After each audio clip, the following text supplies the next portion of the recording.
আসসালামু আলাইকুম প্রিয় বন্ধুরা আমার, আশা করি সকলেই ভালো আছেন।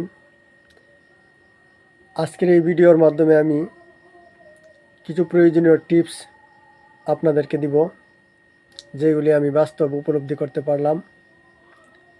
যদি আমার এই ভিডিও আপনার কাছে ভালো লাগে তাহলে একটা লাইক করবেন, আর যদি আপনার কোনো মন্তব্য থাকে তাহলে একটি গঠনমূলক কমেন্ট করবেন, যাতে করে আমি আপনার এই কমেন্টের ভিত্তিতে পরবর্তীতে আরও আকর্ষণীয় ভিডিও তৈরি করতে পারি।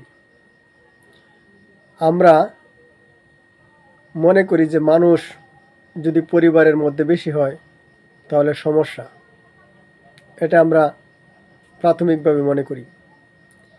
কিন্তু আসলে আমি বাস্তবে বুঝলাম যে এটা একদম ঠিক না।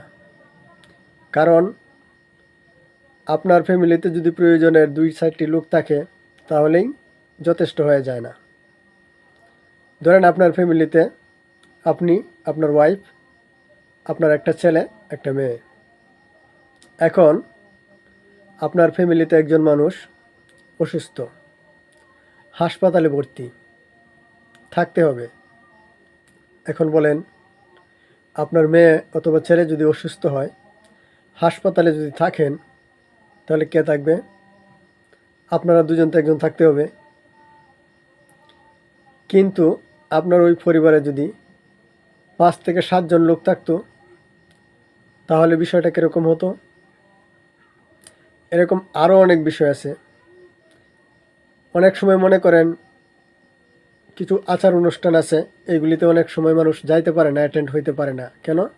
তার ফ্যামিলিতে লোক সংখ্যা কম, যাওয়ার লোক নাই, এই জন্য যাইতে পারে না। এরকম হয় কি না? আমার বাস্তব আমি দেখছি, এরকম হয়েছে, আমার বেলায়ও হয়েছে। আরও আছে, যেমন ধরেন একজন মানুষ কারণে অথবা অকারণে জেল হাজতে আটক।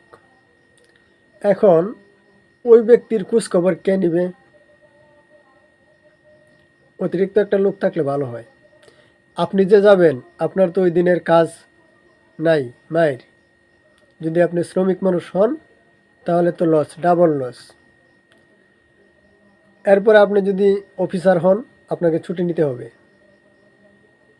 ঠিক আছে ভাইয়ার, আমার লজিক আছে, আমার কথা চলে আপনার মতের সাথে আমার কথাগুলি, নাকি আমি অযৌক্তিক বলতেছি? আশা করি বুঝতে পেরেছেন আমি কি বলেছি।